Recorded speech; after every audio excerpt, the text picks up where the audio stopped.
രാജ്യം വിടാനുള്ള നോട്ടീസ് ഹംസയ്ക്ക് ലഭിച്ചിട്ടുണ്ട്. ഹംസ, താങ്കൾക്ക് കേൾക്കാമെന്ന് പ്രതീക്ഷിക്കുന്നു. വലിയ ആശങ്കയിൽ ഹംസ സംസാരിക്കുന്ന ആ ഒരു റിപ്പോർട്ട് നമ്മൾ പങ്കുവച്ചിരുന്നു. അതിന് പിന്നാലെയാണ് നോട്ടീസ് ലഭിച്ചത് എന്ന് മനസ്സിലാക്കുന്നു. എന്നേക്കുള്ളിൽ രാജ്യം വിടണമെന്നാണ് നോട്ടീസിൽ പറയുന്നത്.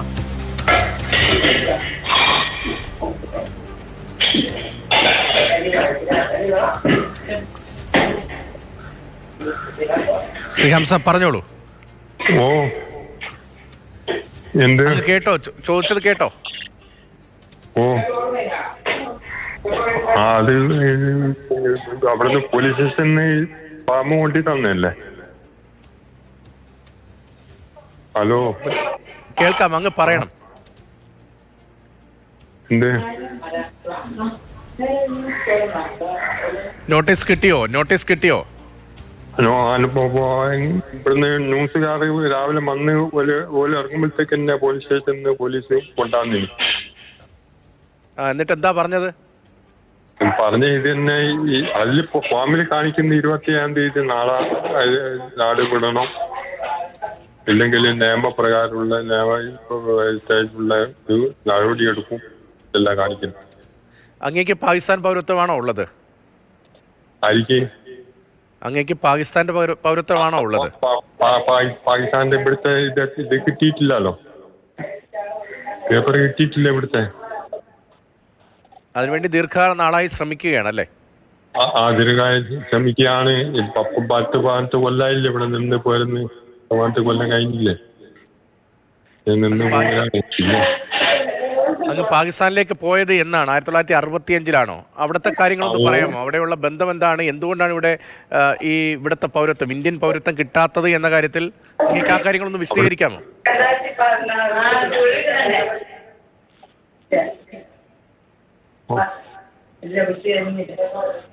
ഇത് അവിടുത്തെ വെച്ചാല് അവിടുത്തെ പോയി അവിടുന്ന് പണിയിൽ ഏർപ്പെട്ട് ജ്യേഷ്ഠനുണ്ടേനും മൂത്ത ജ്യേഷ്ഠനുണ്ടേനും അവിടെ. അപ്പൊ അവിടത്തിൽ തന്നെ ലയിച്ചു പോയി. 1965-ലാന്ന് തോന്നുന്നു അല്ലേ? 65-ല്.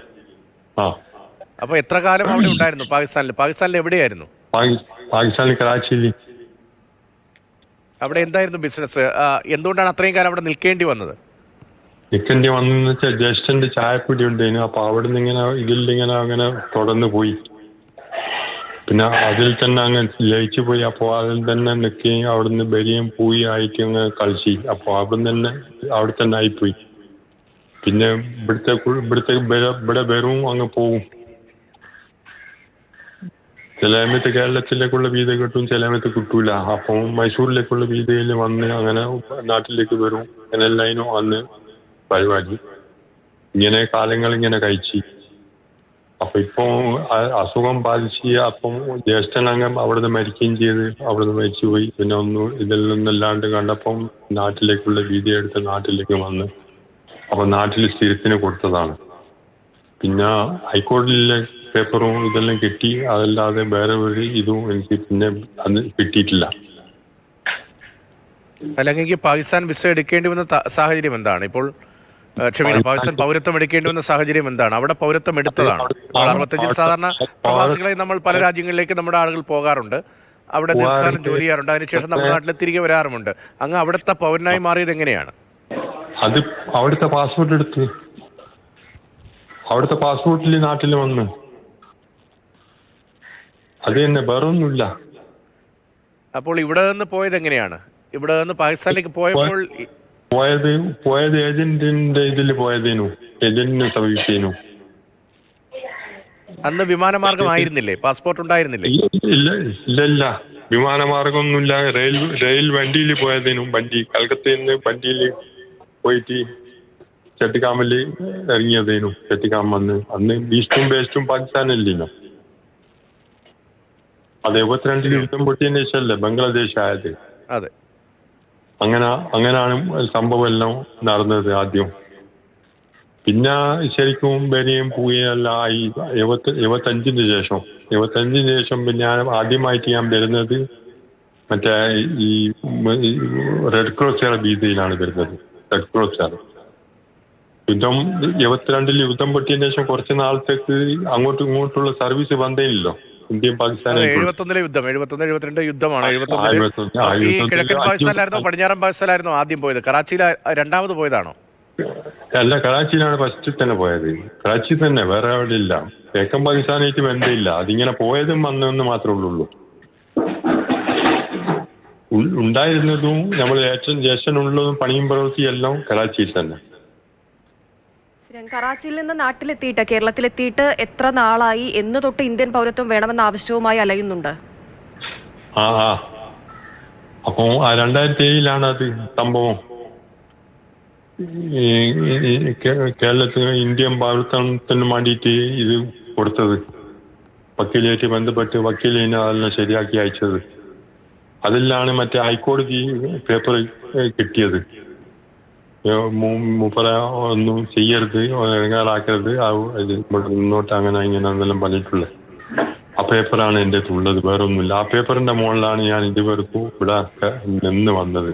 ഇതുവരെക്കും ഈ ഹൈക്കോടതിയുടെ ഉത്തരവ്, ഹൈക്കോടതിയിൽ നിന്നുള്ള അനുകൂലമായൊരു സമീപനം, അത് ഈ നോട്ടീസ് കിട്ടിയ സമയത്ത് പോലീസിനെ അറിയിച്ചോ താങ്കൾ? പക്ഷെ ആ ഹൈക്കോടതിയുടെ അനുകൂലമായ സമീപനം ഉണ്ടെങ്കിൽ പോലും ഇപ്പോൾ രാജ്യം നേരിടുന്ന വലിയൊരു പ്രതിസന്ധിയാണ്. സ്വാഭാവികമാണ് പാക് പൗരന്മാരെ ഇവിടെ നിന്ന് പുറത്താക്കുക, വളരെ വേഗത്തിൽ ഇവിടെ വിട്ടുപോകുക എന്ന് പറയുന്നതൊക്കെ സ്വാഭാവികമായ നമ്മുടെ നടപടികളുടെ ഭാഗമാണ്. ഇപ്പോൾ താങ്കളൊരു സ്പെഷ്യൽ കേസായിട്ടായിരിക്കുമല്ലോ സർക്കാരും ഒക്കെ പരിഗണിക്കുക. ഹൈക്കോടതിയും ആ നിലയിലാണല്ലോ പരിഗണിച്ചത്. അപ്പോൾ ഇപ്പോൾ പോലീസ് നോട്ടീസ് നൽകിയപ്പോൾ ഈ ഹൈക്കോടതിയുടെ നിർദ്ദേശമടക്കം അവരെ അറിയിച്ചില്ലേ? അവരുടെ മറുപടി എന്താണ്? ഇല്ല, ഹൈക്കോടതിയിൽ ഇനിയും അറിയിക്കണോ, വക്കീലായിട്ട് ബന്ധപ്പെടണോ, വക്കീലായിട്ട് ബന്ധപ്പെട്ടിട്ട് ചെയ്യണോ സാറ്? അപ്പോൾ എത്ര ദിവസത്തെ സാവകാശമുണ്ട്? ഇപ്പോൾ ഈ നോട്ടീസ് കിട്ടിയാൽ അത് നടപ്പാക്കേണ്ടി വരിക സ്വാഭാവികമാണ്. അല്ലെങ്കിൽ കോടതിയിൽ നിന്നോ മറ്റോ സർക്കാരിൽ നിന്നോ മറിച്ചൊരു ഉത്തരവ് ഉണ്ടാകുന്നവരെ ഇപ്പോഴത്തെ പ്രത്യേക സാഹചര്യത്തിൽ മടങ്ങിപ്പോകേണ്ടതുമുണ്ട്. ഇപ്പോൾ എന്ത് ചെയ്യാനാകുമെന്നാണ് വിചാരിക്കുന്നത്? സാറേ, ഇതിപ്പോ ഒന്നും ചെയ്യാൻ പറ്റൂലല്ലോ. എന്താ വെച്ചാൽ എന്റെ ഒരു രേഖയും ഒരു കടലാസും ഒന്നും ഇല്ലല്ലോ, പാസ്പോർട്ടും കൂടി ഇല്ലല്ലോ. അതും കൂടി പോലും വാങ്ങി കൊണ്ടുപോയിട്ടില്ലേ? പോലീസ് സ്റ്റേഷനിൽ നിന്ന് വന്ന ആൾക്കാർ അന്ന് റിസൾട്ട് എടുക്കാൻ വന്ന കൂട്ടർ കൊണ്ടുപോയതല്ലേ. അപ്പൊ ഒന്നുമില്ലാണ്ട് എന്നെ ആരാ അങ്ങോട്ട് അയച്ചാൽ തന്നെ അങ്ങനെ ആരാ സ്വീകരിക്കോ? അത് എന്തെങ്കിലും ശരിയാക്കണം. ഇപ്പോ ഹൈക്കോടതി തന്നെ രണ്ടാമത് ഇതിന്റെ ഇത് എല്ലാം ശരിയാക്കി കൊടുക്കണം. വക്കീലായിട്ട് ബന്ധപ്പെടണോ? താങ്കൾ ഇവിടെ കേരളത്തിൽ നിന്ന്, കൊയിലാണ്ടിയിൽ നിന്ന് പാകിസ്ഥാനിലേക്ക് പോയത് എത്ര വയസ്സിലാണ്? അതിനു മുൻപ് ഇവിടെ മറ്റു രേഖകളൊന്നുമില്ലേ? സ്കൂൾ വിദ്യാഭ്യാസവുമായി ബന്ധപ്പെട്ടോ, മദ്രസ വിദ്യാഭ്യാസവുമായി ബന്ധപ്പെട്ടോ അങ്ങനെ എന്തെങ്കിലും രേഖകളുണ്ടോ? സ്കൂൾ സർട്ടിഫിക്കറ്റ് ഉണ്ട്. സ്കൂൾ സർട്ടിഫിക്കറ്റ് ഉണ്ട് സാറേ. ഹലോ, അത് ഗുണം ചെയ്തില്ലേ? ആ സർട്ടിഫിക്കറ്റ് ഗുണം ചെയ്തില്ലേ? ആ ഗുണം അതെൽപ്പോ ഇതിലെല്ലാം സമീപിച്ചിനെല്ലാം കാണിച്ചിനി. അതിനി എന്താ അതിന്റെ ഈ പ്രതിഫലം വരാന്ന് അറിയില്ല. അതിപ്പോ ഇപ്പല്ലേ ഇതിലെല്ലാം ആയിട്ടുള്ളൂ. ഇന്നത്തെ ദിവസമല്ലേ അതെല്ലാം ചെയ്തത്. ഇതിന്റെ പ്രതികരണം എന്താന്ന് അറിയില്ല. ഈ പൗരത്വ പ്രശ്നം പല രാജ്യങ്ങളിലും ഒട്ടേറെ ആളുകളെ ബുദ്ധിമുട്ടിക്കുന്ന ഒന്ന് തന്നെയാണ്. നമുക്ക് നമ്മുടെ സുരക്ഷാ കാര്യങ്ങളൊക്കെ പരിഗണിച്ചുകൊണ്ട് അതിന് പ്രഥമ പ്രാധാന്യം നൽകിക്കൊണ്ട് മാത്രമേ മുന്നോട്ട് പോകാൻ കഴിയൂ. പക്ഷേ താങ്കളുടെ ഒരു സ്പെഷ്യൽ കേസ് എന്ന നിലയിൽ ഹൈക്കോടതി താങ്കളുടെ പൗരത്വവുമായി ബന്ധപ്പെട്ട് എന്തൊക്കെ കാര്യങ്ങളാണ് നേരത്തെ താങ്കൾ കോടതിയെ സമീപിച്ചപ്പോൾ പറഞ്ഞത്? അത് സാറിന് എല്ലാം പേപ്പറെല്ലാം കാണിച്ചു കൊടുത്തതല്ലേ? സാറ് എല്ലാം നോക്കിയതും എല്ലാം വായിച്ചതും അല്ലല്ലേ? രാവിലെ വന്ന് ന്യൂസ് അല്ലേ? അതെ, അതൊന്ന് പറയാമോ? എന്തൊക്കെ കാര്യങ്ങളാണ് ഹൈക്കോടതി പറഞ്ഞിരിക്കുന്നത് എന്ന്? ഹൈക്കോടതി പറഞ്ഞത് അത് എനിക്ക് അത്ര അറിയില്ല സാറേ വായിക്കാന്. മോളെ കൊണ്ട് വായിപ്പിക്കണോ? ശരി. എന്തായാലും വലിയ ആശങ്കയുടെ ഒരു സാഹചര്യമാണ് നിലനിൽക്കുന്നത്. കാരണം നാളെ 27-ാം തീയതിക്കുള്ളിൽ രാജ്യം വിടണമെന്നുള്ളൊരു നിർദ്ദേശമാണ് വന്നിരിക്കുന്നത്. പോലീസ് നോട്ടീസാണ് ലഭിച്ചിരിക്കുന്നത്.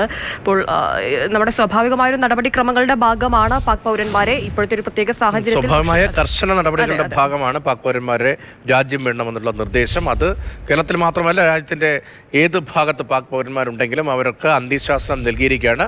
രാജ്യം വിടണമെന്ന് പാക് പൗരന്മാരെ ഇന്ത്യ വിടാൻ കേന്ദ്ര സർക്കാർ നിർദ്ദേശം വന്നതോടെയാണ് കൊയിലാണ്ടിയിലെ പുത്തൻപുര വളപ്പിൽ ഹംസയും കുടുംബവും ആശങ്കയിലാകുന്നത്. കേരളത്തിൽ ജനിച്ചുവെങ്കിലും തൊഴിലടി ഹംസ കറാച്ചിയിലെത്തി, പിന്നീട് പാകിസ്ഥാൻ പാസ്പോർട്ടിലാണ് ഇങ്ങോട്ട് വന്നത്. അവിടെയാണ് ആ ടെക്നിക്കൽ പ്രശ്നം നിൽക്കുന്നത് എന്നതാണ് അദ്ദേഹവുമായി സംസാരിക്കുമ്പോൾ മനസ്സിലാകുന്നത്. 2007 1965 പോയ ശേഷം 2007 മടങ്ങി വന്നത്. സ്വാഭാവികമായും നമുക്ക് ഇതിന്റെ പ്രാഥമികമായ വിവരങ്ങൾ മാത്രമേ അദ്ദേഹവുമായി സംസാരിക്കുമ്പോൾ മനസ്സിലാവുന്നുള്ളൂ. സ്വാഭാവികമായി അതിന്റെ വിശദാംശങ്ങളൊക്കെ നമ്മുടെ സർക്കാർ സംവിധാനങ്ങളും കോടതികളുമൊക്കെയാണ് പരിശോധിക്കേണ്ടതും. അത്തരം കാര്യങ്ങളിൽ നമുക്കിപ്പോൾ പ്രത്യേകിച്ച് എന്തെങ്കിലും ഒരു കമന്റ് ചെയ്യാൻ കഴിയുന്ന ഒരു സാഹചര്യവുമല്ല.